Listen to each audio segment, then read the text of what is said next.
Neemias, capítulo 1, Crônicas, 2 Crônicas, Esdras, você vai chegar a Neemias. Você que está conosco, que o Senhor, nesta manhã, Ele conecte-nos, faça uma conexão perfeita em todos nós. Aleluia, glória a Deus. Palavras de Neemias, filho de Acalias, no mês de Quisleu, no 20º ano, enquanto eu estava na cidade de Suzã, Anani, um dos meus irmãos, veio de Judá, com alguns outros homens, e eu lhes perguntei acerca dos judeus que restaram os sobreviventes do cativeiro, e também sobre Jerusalém. E eles me responderam: aqueles que sobreviveram ao cativeiro e estão lá na província, passam por grande sofrimento e humilhação. O muro de Jerusalém foi derrubado e suas portas foram destruídas pelo fogo. Diga: Senhor Deus, fala comigo, fala conosco, em nome de Jesus, amém. Tome o seu lugar.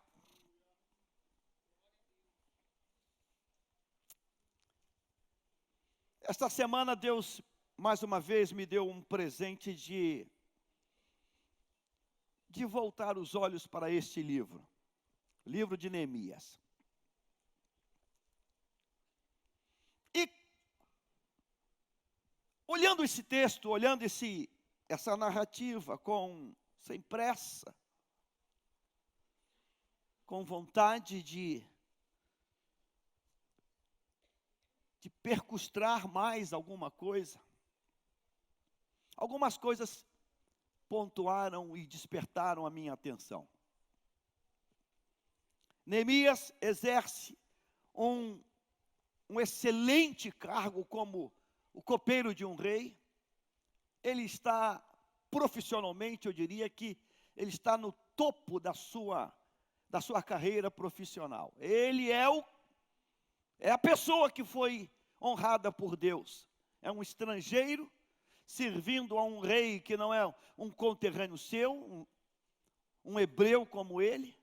E ele desfruta de algo, eu diria que é talvez cobiçado por todos os nacionais do seu tempo: ser o homem de confiança de um rei. Um homem em que o homem praticamente depositava a vida dele nas mãos do copeiro. Nesse tempo, mata-se por envenenamento. E Neemias desfruta de uma confiança daquele rei do nível mais elevado que se possa pensar. Mas aquele cargo não vai para a cabeça de Neemias, aquele cargo não entorpece, ele não esquece a sua essência, ele não esquece o que é fundamental. E fundamental para ele é a sua história, é a sua terra, é a sua cidade, é o seu Deus. O texto diz que ele recebe visitas e, quando recebe as visitas, ele não fala dele. Ele poderia começar aquele encontro com essas pessoas que diz o texto aqui, que vieram visitar os seus irmãos, veio de Judá, alguns homens. Ele podia aproveitar aquele momento e falar um pouco dele, e dar um testemunho, e não seria nada mal. Ele pôs: olha, Deus me exaltou, Deus me honrou, a boa mão de Deus está sobre mim, Deus me botou entre os grandes, Deus me fez importante, Deus me colocou no topo da vida. E eu quero contar isso para vocês, eu quero estimular a fé de vocês. Deus faz maravilhas. Ele podia gastar tempo contando o que Deus tinha feito com ele, porque Deus pegou ele e colocou ele num ponto muito alto. mas não há uma única palavra de Neemias a respeito dele. Não interessa, ele não quer dizer o que Deus fez com ele. O texto vai dizer para nós que a primeira pergunta dele é acerca dos seus irmãos, acerca dos judeus que restaram, dos sobreviventes que estão lá em Jerusalém. Essa é a pergunta de Neemias. Preste atenção nesta manhã. O interesse de Neemias não é contar o que Deus fez com ele, mas o interesse de Neemias é saber o que está acontecendo lá. O texto diz que os amigos que vieram fazem a narrativa para ele. E responderam: olha, os que estão lá no cativeiro, os que restaram lá, a coisa está muito difícil lá. É muita humilhação. Os que restaram do cativeiro estão na província e passam por grande sofrimento e humilhação. O muro de Jerusalém foi derrubado. Suas portas foram destruídas pelo fogo. O que Neemias escuta é que a cidade do Senhor, ela virou um caos. Ela está destruída. Esta notícia incendiou a alma e a vida desse homem. A partir daí, versículo 4, diz que ele entra numa luta com Deus em oração, em quebrantamento, em jejum, por causa da notícia que ele escutou. Ele não tem um minuto de dizer: Deus, eu te louvo, porque no meio desse caos eu fui exaltado. Não, não, não. Ele esquece tudo que Deus já fez e aonde Deus o colocou, porque a preocupação maior dele é com a cidade de Jerusalém. Quando chega no capítulo 2, versículo 17, há uma outra declaração que eu quero que você veja. Diz o texto: então eu lhes disse, vejam a situação terrível em que estamos. Ele não estava em Jerusalém. Ele estava num palácio, vivendo o melhor daquele tempo para um homem. Mas ele não se prende àquele emprego, àquela boa função. Ele disse: não, nós estamos. Ele se coloca como também alguém que está sendo massacrado. Então lhes disse: vejam uma situação terrível em que estamos. Jerusalém está em ruínas e suas portas foram destruídas pelo fogo.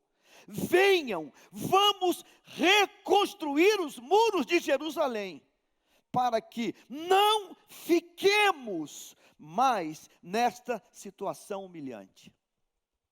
Ele não estava vivendo em Jerusalém. Ele vivia no palácio. Ele tinha uma roupa de palácio. Ele tinha uma comida de palácio. Ele tinha uma mordomia de palácio. Mas quando ele escuta que a cidade de Deus, a cidade de Jerusalém, está aniquilada, destruída, as portas queimadas, os muros derrubados, aquilo incendeia a alma dele. E ele se coloca como também alguém que está naquele local. E ele, com a ajuda de Deus, ele consegue uma autorização para voltar a Jerusalém e fazer o que tem que ser feito. A nossa mensagem desta manhã está no capítulo 3. O capítulo 3, ele tem 32 versículos. Capítulo 3 de Neemias, 32 versículos. E lendo o capítulo 3, você vai encontrar que nesse capítulo é apresentado, é nominado, é descrito 38 nomes.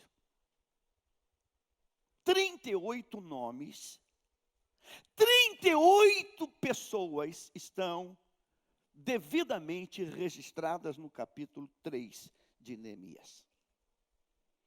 Eu gosto de, quando leio, eu gosto de ir colorindo, marcando coisas que vão mexendo um pouco mais. Fazendo a leitura, eu me deparei com alguns versículos que gritaram, mostrando algo.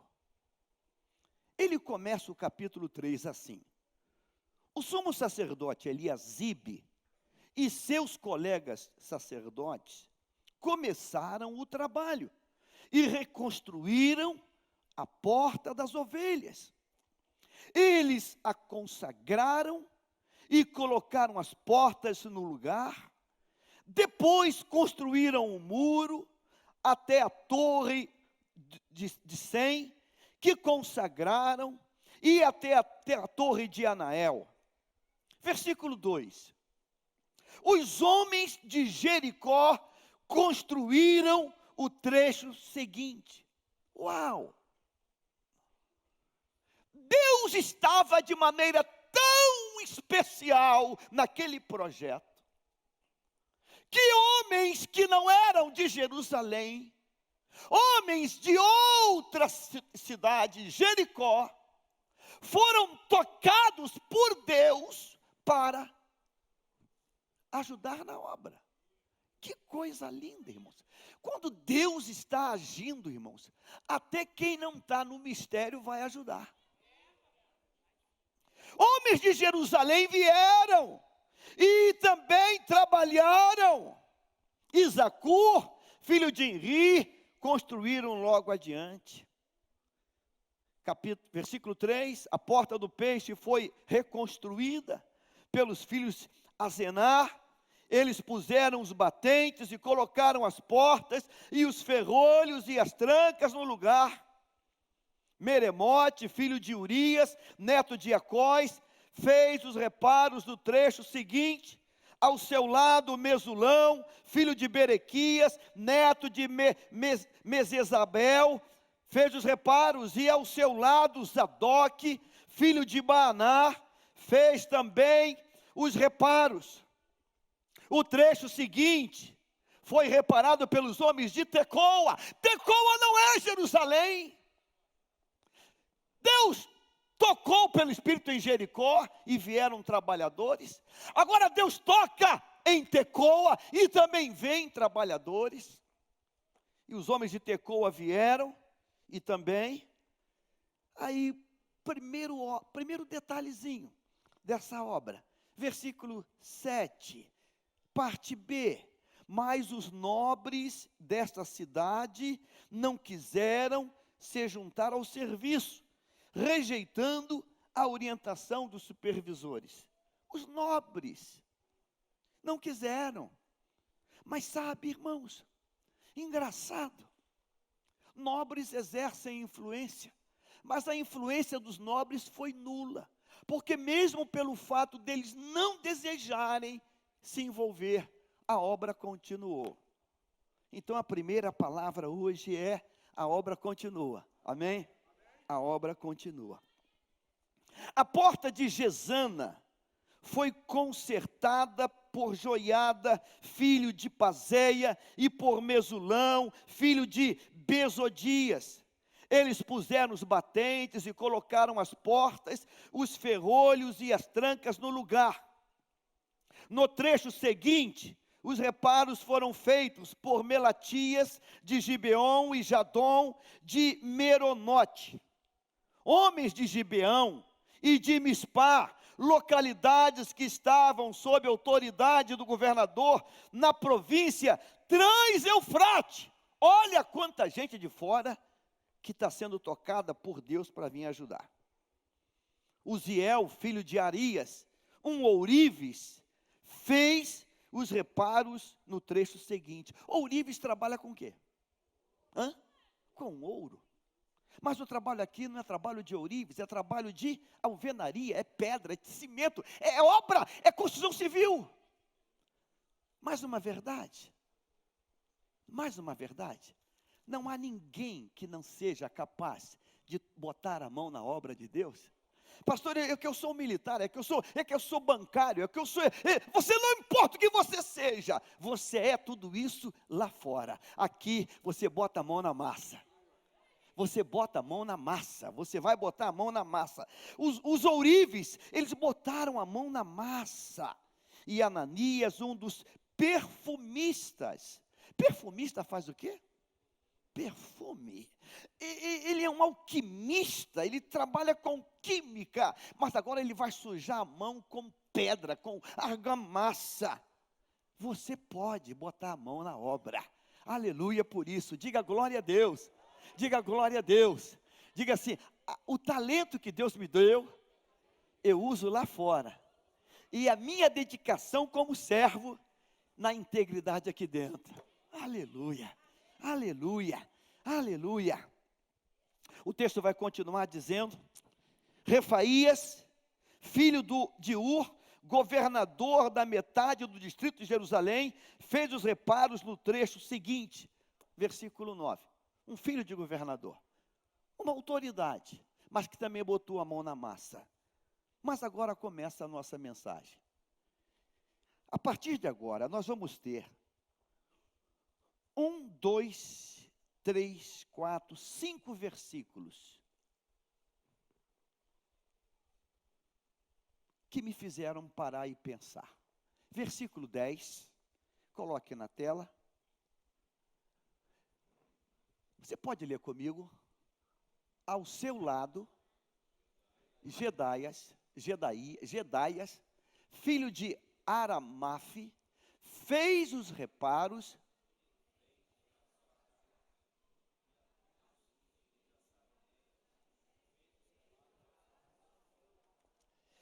Versículo 23. Versículo 23.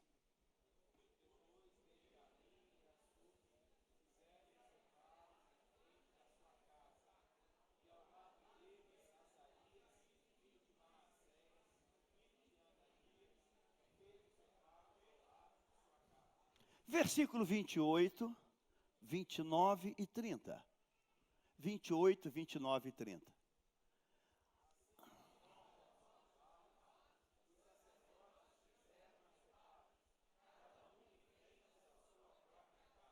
Vinte e nove,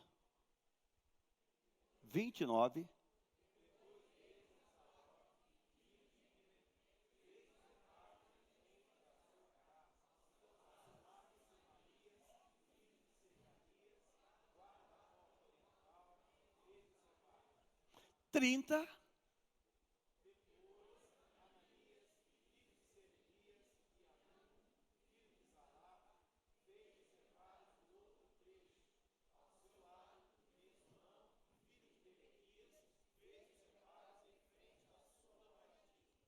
Olhe para cá.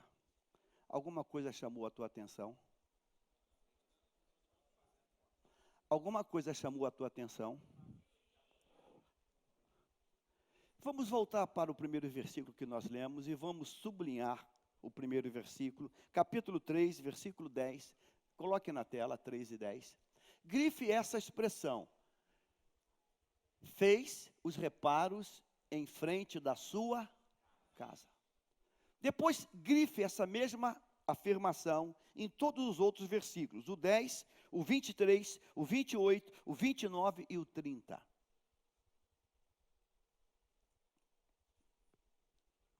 Algumas perguntas. Capítulo 1, versículo 3 diz assim: e eles me responderam: aqueles que sobreviveram no cativeiro e estão lá. E estão lá. Aqueles que sobreviveram ao cativeiro e estão lá na província. Grife isso: estão lá na província.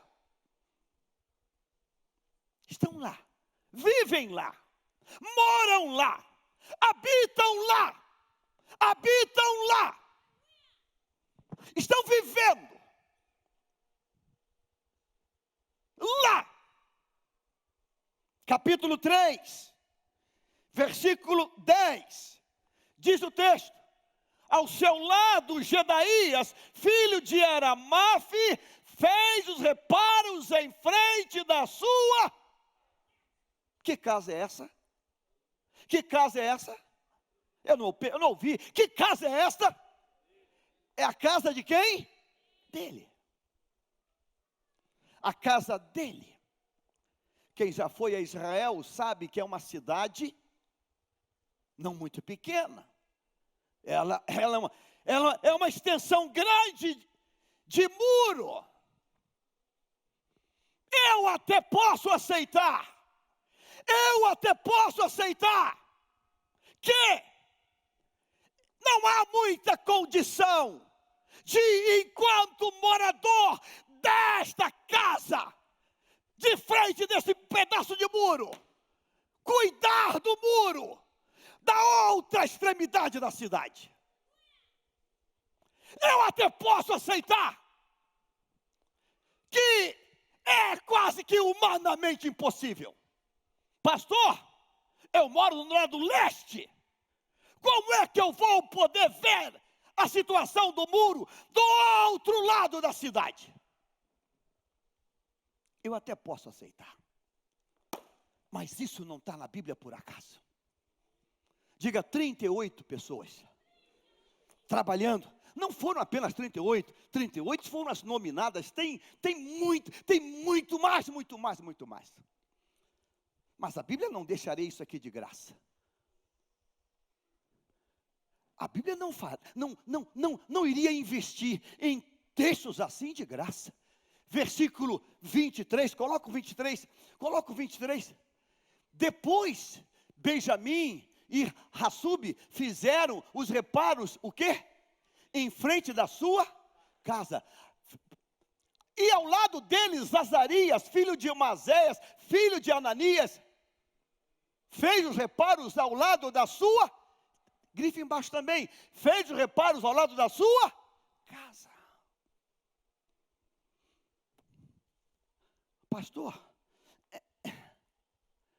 é muita coisa para mim. Hoje a aula foi sobre mídias sociais, sobre rede. Você já parou para pensar que esse negócio de mídia, de redes, de faces e de todas as outras ferramentas, nos levam a cuidar sempre da casa do outro? Já parou para pensar nisso? Está todo mundo indo para a rede para falar das barbáries que acontecem nas famílias dos outros.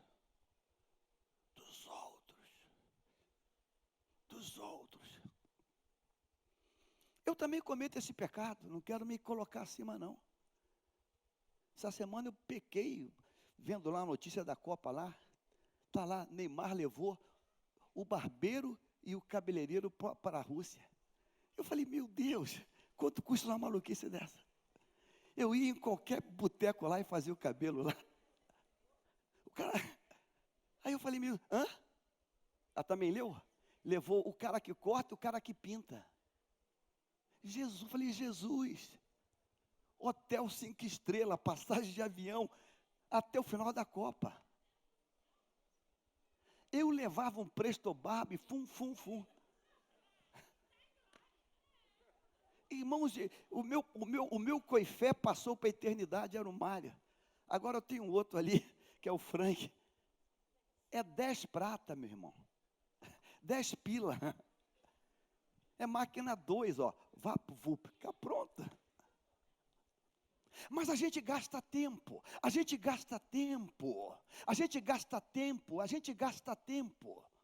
para cuidar da casa do outro. Como profeta de Deus nessa manhã, eu quero fazer um desafio para você e para mim, e você pode apontar para mim também. Pergunta com carinho assim, como está o teu muro? Pergunta, como está o teu muro? Como está o teu muro? Como está o muro em frente da tua casa? O muro em frente da tua casa, o muro ao lado da tua casa, como está o teu muro? Como está o teu muro? A gente fica assim, a filha do fulano se perdeu, a filha do fulano está grávida, o filho do fulano, eu acho que está fumando maconha, o filho,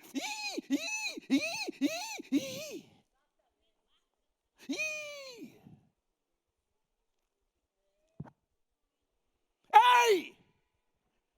O texto diz que Benjamim e fizeram os reparos em frente da sua casa.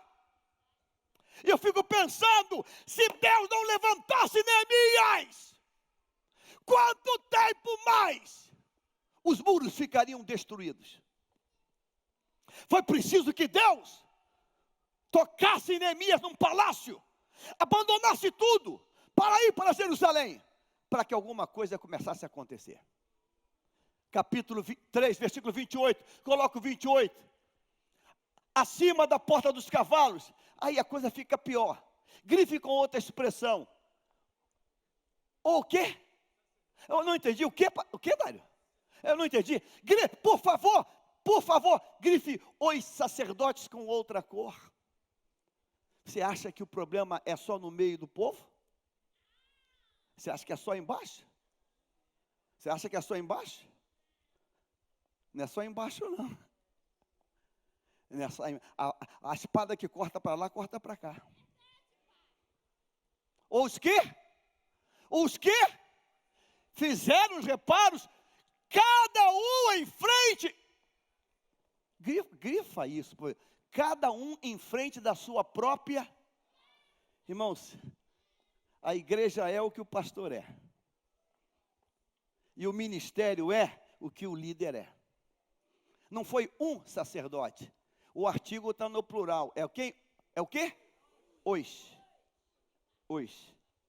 Isso aí é doença, isso aí é uma metástase. Isso é uma metástase. Metástase. Porque quando um sacerdote, ele está esbagaçado, os outros que estão ladeando com ele, vão ficar tal qual esbagaçados. Tal qual esbagaçados. Os sacerdotes fizeram os reparos. Os sacerdotes começaram os reparos, porque Deus levantou um sacerdote. Deus levantou quem? Um copeiro. Minha oração nesta manhã é que Deus levante copeiros. Que Deus levante copeiros. Que Deus levante copeiros. Que Deus levante pessoas no meio da igreja e pessoas comecem a se incomodar. Quantos querem que Deus comece a fazer isso, irmãos? Amém. Versículo 29. Depois deles, Zadok, filho de Emer, fez os reparos em frente da sua casa. Ao seu lado, Semaías, filho de Secanias, o guarda da porta oriental, fez os reparos. Versículo 30, vamos, 30. Depois Ananias, filho de Selemias, e Anon, filho de Zalaf, fez os reparos no outro trecho. Ao seu lado, Mesulão, filho de Berequias, fez os reparos em frente da sua moradia. Algumas perguntas para mim e para você hoje. Você já pensou se cada servo de Deus dessa igreja, eu não vou sair dessa igreja, decidir fazer os reparos do muro de frente à sua casa? Vai ser uma coisa boa ou uma coisa mais ou menos? Eu não quero, não me interprete mal. E sei que você vai me interpretar. Eu sei, mas meu compromisso é com a palavra. Deus nos deu filhos, e os filhos que Deus nos deu são promessa e bênção de Deus, amém? Você concorda que é dever do pai entrar numa luta com Deus, num desespero com Deus, para que os filhos sejam preservados na presença de Deus, sim ou não? Eu gosto muito de ler o livro de Jó. Jó, ele era fiel, temente, e tinha uma Kombi cheia de filhos. Mas ele disse, ele não cessava de lutar com Deus, em quebrantamento, em jejum, em oração, para que os filhos deles não quebrassem a lei de Deus. Quanto tempo você tem investido em prol dos teus filhos? Quanto tempo você tem investido em prol de tua casa? Deus não vai nos cobrar. Deus não vai nos cobrar o estado do muro, lá do outro lado da linha do trem. Deus vai me cobrar o estado do muro, de frente da minha casa. Agora eu vou dizer uma coisa para você que você não vai gostar de ouvir. Você sabe como que Deus via os muros? Há 2 textos na Bíblia, só 2, eu quero pontuar esses 2. Como é que Deus via aquela cidade? Que Neemias foi capaz de ver a maneira como Deus via. E quem morava ali não via mais. Salmo de número 48, versículo 2. Olha esse texto. Coloca na tela, Salmo 48, versículo 2. Olha o que o salmista diz nessa palavra. Salmo 48, versículo 2. Seu santo monte, você pode ler para mim? Seu santo monte, o que tem? Belo e majestoso. É a alegria de toda a terra. Irmãos, quando Deus olhava para Jerusalém, Deus via aquela cidade. Jerusalém está no monte, está no elevado. Deus via aquele local como um local belo e, diga, belo, majestoso e alegria de toda a terra. A pergunta era, é assim que estava sendo? Era assim que estava? Era assim? Era assim que estava? Mas como é que Deus via? Belo e o que mais? Majestoso, alegria de toda a terra. Mas não estava assim.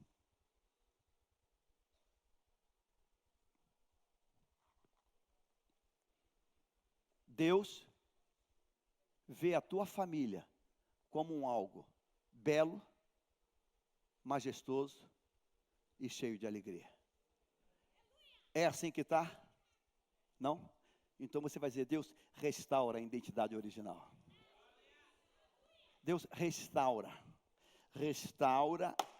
o plano original. Como é? Eu vou perguntar, me responda, me ajude. Como Deus via Jerusalém? Diga, bela, majestosa e cheia de alegria. Pode repetir de novo, diga assim, como Deus via Jerusalém? Bela, majestosa e cheia de... Como Deus vê a família?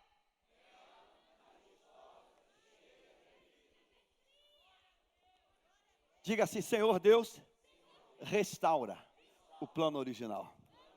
Você acha que vale a pena? Você acha que vale a pena? Você acha que vale a pena? Vale a pena! Vale a pena! Vale a pena! Vale a pena! Deus restaura! Restaura! Não é o que eu estou vendo, é como Deus pensou. Sacerdote, todo dia. Irmãos, o muro de frente da casa é a imagem que se vê todo dia. Quando saiu de dentro de casa, você se depara com o muro. O muro está derrubado, tudo esbagaçado. É a imagem de todo dia. Será que caiu no coração de algum sacerdote? Como é que Deus vê esse negócio aqui? Será que caiu? Salmo 87, versículo 2. Marca isso na tua Bíblia, irmãos. Marca isso na tua Bíblia. Salmo 87, versículo 2. Coloca na tela. Vai rapidinho. Pum, pum. Salmo 87, versículo 2. Olha o que está escrito nesse texto. Salmo 87, 2. Todo mundo junto. Vamos. Ele ama as portas de mais do que qualquer outro lugar de Jacó. Deus ama Jerusalém? Sim ou não? Deus ama a família? Sim ou não? Sim ou não? Sim. Sim. Capítulo 3. Portas sendo colocadas, ferrolhos, trancas e muros. E de repente ele diz assim, fulano, ele começou a obra no muro em frente da sua casa. Uau! Da sua casa. Aí esse texto me faz pensar aquele texto para concluir essa manhã. De 2 Reis, capítulo 20, versículo 1, que todo mundo aqui conhece de cor. Vamos ler esse texto, todo mundo? Naquele tempo, Ezequias ficou doente e quase morreu. O profeta Isaías, filho de Amós, foi visitá-lo e lhe disse, assim diz o Senhor.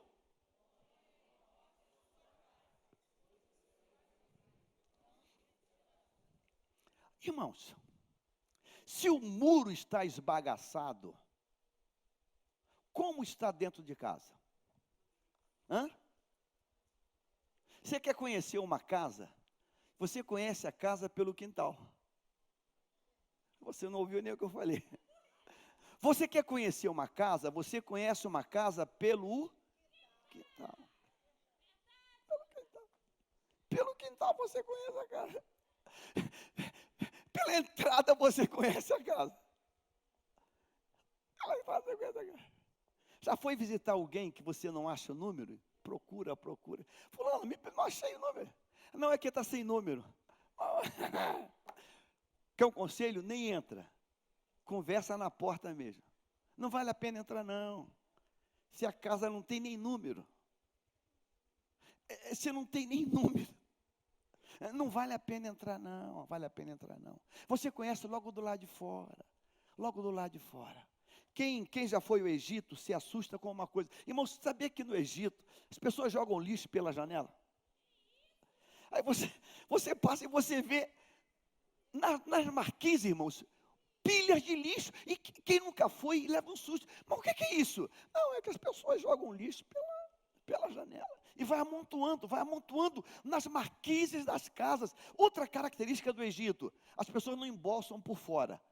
Eu não sei como é dentro, eu não entrei, mas por fora não tem nada embolsado. Aí eu perguntei, eu me incomodei, eu faço obra o tempo todo. Falei, meu amigo, por que os caras não embolsam? Ah, porque se embolsar a prefeitura, ela cobra mais imposto.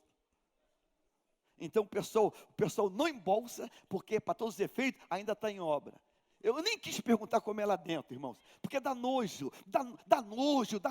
Só de você ver aquilo dá nojo. Deus, nessa manhã de domingo, Ele quer colocar em cada coração uma pergunta. E se você sair daqui com essa pergunta, a coisa vai ficar um pouco melhor para você. Como está o muro em frente da tua casa?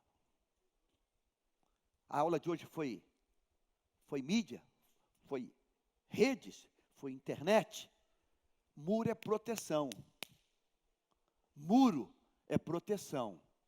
Muro é cuidado. Muro é dizer assim para quem passa: ó, tem uma cerca. Como está o teu muro? Como está o teu muro? Como está o teu muro?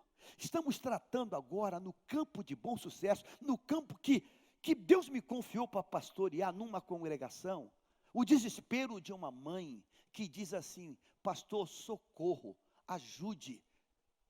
Pastor, socorro. A menina, uma adolescente, não quer usar vestido, não quer usar roupa feminina, não quer usar, ela quer usar só roupa masculina. Uma menina que não passou nem dos 12 anos ainda. Uma menina. Pelo amor de Deus! Comece a cuidar do muro em frente da tua casa. Comece logo. Dizer: Deus, a cidade é grande, a extensão é grande, mas a minha eu começo a cuidar. Porque se você começar a cuidar do pedacinho em frente da tua casa, os olhos de Deus vão olhar para você e vão dizer: opa, ele começou. E porque ele começou, eu vou ajudar esse negócio. Diga para quem está à direita e à esquerda, diga assim: você só precisa começar. Você só precisa começar. Pastor, mas ninguém está fazendo. Você não é ninguém. Pastor, ninguém está fazendo. Você não é ninguém. Você não é ninguém. Você é um querido de Deus, que tem uma família de Deus, e que você decidiu fazer o teu muro. Se o muro da cidade está todo derrubado, isso é um assunto macro, mas o meu assunto é o micro, e o meu assunto é o meu pedaço. O meu pedaço eu vou fazer. Acho que a melhor coisa que Deus me deu foi pastorear em comunidade. Foi ser pastor dentro do complexo. que eu via coisa que eu não acreditava. Eu via obreiro que trabalhava na igreja e que era uns bagaçado em todas as áreas. E eu tinha a irmãzinha que lavava roupa, que passava roupa, que eu tinha prazer de ir lá toda semana tomar um café. Prazer. Não tinha porcelanato não, mas tinha um cimento tão limpo, e tão limpinha, e tão ajeitadinha, que você entrava e disse, uau, que lugar é esse? Que lugar é esse? Que lugar é esse? Não tinha dinheiro para flores naturais, mas tinha flores de plástico em tudo que é canto. Você disse, caramba, o que é isso? Pastor, a gente mora aqui porque não pode sair. Mas não é o fato de morar aqui que a gente vai fazer isso aqui virar igual lá fora. Aqui dentro vai ser diferente. Então, nesta manhã, eu quero que Deus coloque no teu coração um sentimento. A responsabilidade do muro em frente à tua casa não é do prefeito, não são dos vereadores, não é do governo, nem é do partido. De quem é a responsabilidade? Eu não ouvi. De quem é a responsabilidade? Minha. Cuidar do vazamento que está na tua porta é coisa tua. Cuidar é coisa tua. Acertar o muro que caiu é coisa tua. Acertar isso aí é negócio teu. Pastor, mas ninguém faz. Esse ninguém não é você. Você é de Deus. Amém? Diga assim, a ordem de Deus para Ezequias foi, arruma o quê? A tua casa. Você crê que essa palavra vem de Deus? Amém ou não amém?